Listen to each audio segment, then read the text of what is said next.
Eu já sabia! Argeon foi retomada e está tudo em paz. Ou quase. As ameaças de August e Eileen ficam ainda maiores. Produção, roda a vinheta aí.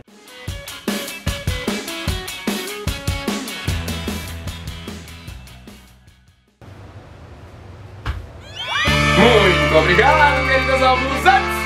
E aí, galera do Alblu, capítulo 484 de Fairy Tail.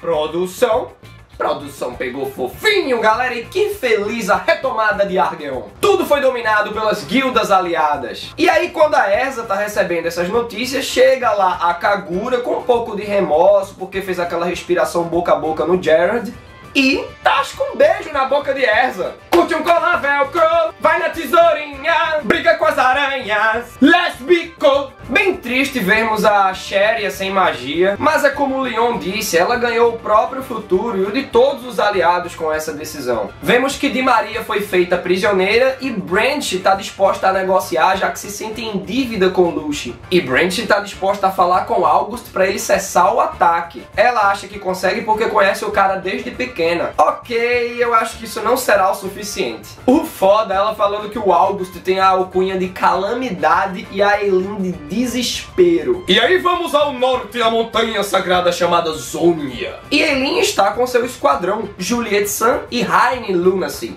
Vemos que o grupo de Gadil tá por ali por perto, conseguindo resgatar o grupo da Sabertooth.